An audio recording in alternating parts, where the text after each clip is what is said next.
लगता है जो लोग नहीं समझते उनको समझने की जरूरत है कि G20 की अहमियत क्या है। और G20 की आज मेजबानी भारत कर रहा है, इसकी तारीफ दुनिया भर में हो रही है और प्रधानमंत्री मोदी के नेतृत्व की तारीफ हो रही है। वर्ल्ड बैंक की रिपोर्ट के बारे में आपने बताया, IMF का एक रिस्पेक्टफुल कंट्रीब्यूटर भारत है। रिकॉर्ड तोड़ भारत ने एक्सपोर्ट किया है। GST एक सक्सेसफुल रहा, UPI दूसरे देशों में इंप्लीमेंट हो रहा है आज। लेकिन आप देखिए देखिए देखिए, मैं बोलूंगा, मैं कह रहा हूं, मैं आंकड़ों पे आऊंगा जी। यूनाइटेड नेशंस की रिपोर्ट है कि कितने करोड़ हमारे देश के लोग गरीबी रेखा से जो नीचे थे वो ऊपर आए हैं। तो ये सारी उपलब्धियां हैं जिसकी वजह से दुनिया भर में प्रधानमंत्री के नेतृत्व की तारीफ होती है। लेकिन भाई साहब ने बात की कि चाइना नहीं आया, तो चाइना क्यों नहीं आए तो आपको पता होना चाहिए। 2008 में एक सीक्रेट डील साइन करके आए थे। आप बड़ी खुशी मनाते हैं कि चाइना क्यों नहीं आया, चाइना तो जेलस है। चाइना, अरे भाई झूला आप दिलाते, पहले ये बता दीजिए 2008 की डील को पब्लिक कर दीजिए। देश हित में सीक्रेट डील आप साइन करते हैं, चाइना को जमीन आप देते हैं, चाइना को सेलिब्रेट आप करते हैं। अरे भाई झूला तो आप झुलाएंगे, प्रधानमंत्री झूला आप झुलाओगे, हाथ बांध के आप खड़े होगे और खाना छोड़ के आप जाओगे और सवाल हमसे पूछोगे चाइना पे। चाइना के साथ डील जो 2008 में साइन करके आएगा उसी से तो पूछेंगे, और किससे पूछेंगे। अगर मैंने साइन की होती तो मैं बताती। आप देश से हर चीज मांगते हैं, आप जवाब दीजिए। गजब है भाई, ये मौका, रस्म, रिवाज, दस्तूर क्या है ये मैं जानता हूं, लेकिन फिर भी ठीक है, आप सवाल जरूर पूछिए। लेकिन मैं तो किसी और मूड में। क्या गा रहे थे आप, जरा मुझे बताइए क्या कह रहे? मेरी सखी मंगल गाओरी, धरती अंबर सजाओरी।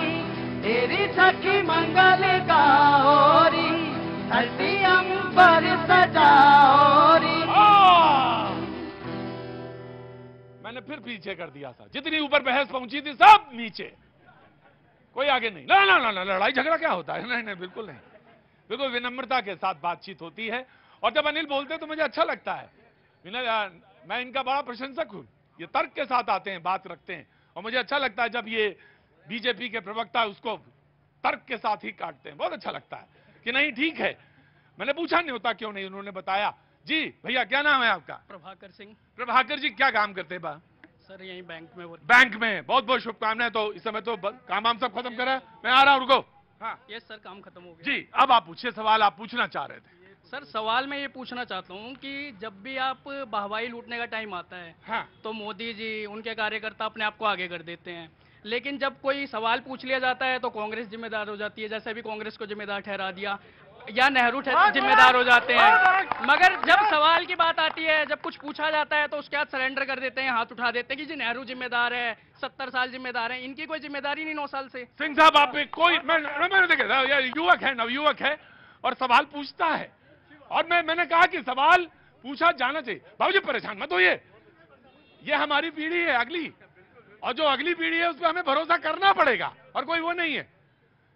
सवाल पूछा इसने और इसका सवाल का जवाब जरूर आना। तुम्हें कौन सी ऐसी चीज है जो, हाँ जी बोलो सर। जो अभी G20 सम्मेलन हो रहा है, इसमें एक अंदाजा जो आया है, रुको,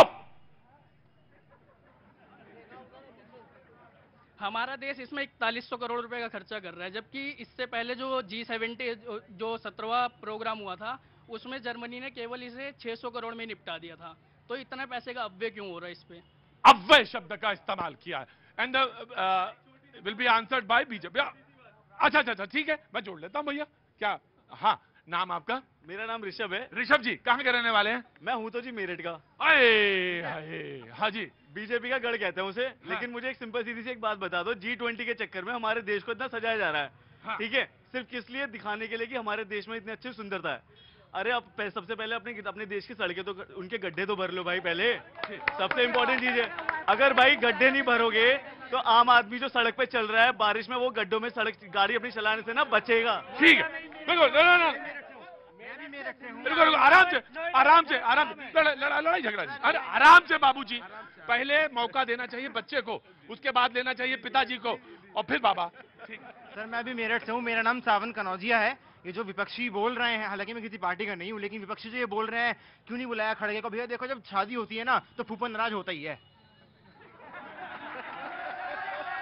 तो फूफा नाराज हो रहा है, अब कौन मनाएगा कौन दुलाएगा इस समय क्या? फूफा तक बात आ गई, मैं आ रहा हूं।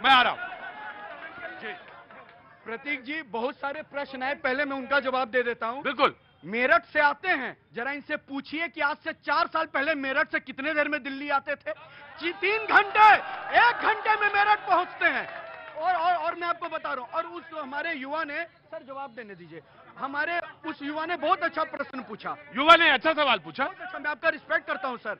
अरे भाई, अब मैं ठीक है, मेरठ से हैं आप, मेरठ से हैं भाई आप। अरे आ रहा हूं जवाब सवाल। इन्होंने बहुत अच्छा, प्रतीक भैया आप शो करते हैं, ठीक है, आपको भली भांति पता है कि कब माइक किधर ले जाना है, कहां ले जाना है, बैलेंस करना आप अच्छे से जानते हैं। उसी प्रकार आपने कहा 9 साल में और चीजों की बात क्यों नहीं हो रही? यही 9 साल में भारत ने देखा कि कितनी भी महामारी आ जाए, देश आज 5वीं मजबूत अर्थव्यवस्था की ओर बढ़ा। इसी महामारी में देखा कि कितनी भी महामारी आ जाए, सेना मजबूत हुआ। इसी महामारी में देखा कि महिलाओं को मजबूती दी गई है। तो हमने बहुत काम किया। और इन्होंने पैसा की बात कही कि वहां पे 600 करोड़ में हुआ, वहां पे 500 करोड़ में हुआ। सर मैं निगेटिव बात नहीं करना चाहता था, लेकिन आज मैं आपको जवाब के तौर पे दे रहा हूं, इसे नेगेटिव मत लेना। इस देश में पुराने इतिहास पे यह सवाल इसलिए खड़ा होता है क्योंकि जब हम प्रधानमंत्री संग्रहालय बनाते हैं तो विपक्ष कहता है सब प्रधानमंत्री को सम्मान मत दो, केवल गांधी परिवार, केवल गांधी परिवार। इसलिए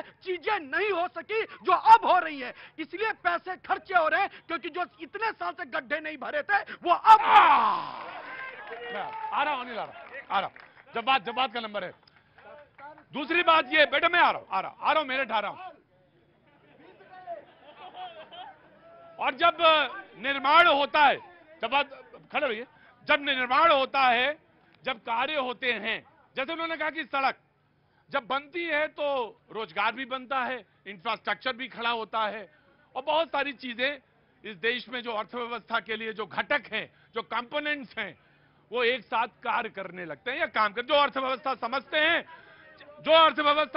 वो उस बात को अच्छी तरह से भली बात जानते हैं। जी वेरी क्विक। सर अभी फाजिल भाई कह रहे थे कि मनमोहन कोई भी प्रधानमंत्री होते तो ऐसा इवेंट होता। हाँ बिल्कुल होता, लेकिन हम वर्ल्ड बैंक पे बात नहीं कर रहे थे, G20 घोटाले पे बात कर रहे होते। हम भारत मंडपम बनने में कितना कांग्रेस खा गई, इस पर बात कर रहे होते। यही अंतर है। कॉमनवेल्थ घोटाला हुआ था आपके राज्य में, आपके राज्य में कॉमनवेल्थ घोटाला हुआ था। सर दूसरी बात, आपने मेहमानबाजी की बात कही। 2 मिनट अभी और मौका दूंगा चिल्लाने का। मेहमानबाजी की बात की, आप सब बताइए, आप सब लोग हाँ अभी बताते हैं ना सर। आप सब बताइए, आपके घर में मेहमान आता है, आपके घर में मेहमान आता है, क्या आप घर छोड़ के विदेश भाग जाते हैं? राहुल गांधी विदेश भागे हुए हैं, वहां जाके कहते हैं चाइना के पास विजन है, भारत के पास विजन नहीं है। और मैं रिकॉर्ड वीडियो है, मैं वीडियो दिखा रहा हूँ। ठीक है, मुझे क्लैरिफाई कर देना। राहुल गांधी कहते हैं चाइना के पास प्लैनेट को लेके एक विजन है, भारत के पास नहीं है। आज मैं पूछता हूँ, भारत सरकार से मैं पूछता हूँ कि अगर कांग्रेस पार्टी नहीं बताती है कि चाइना के साथ कांग्रेस पार्टी ने कौन सा एग्रीमेंट किया था, भारत सरकार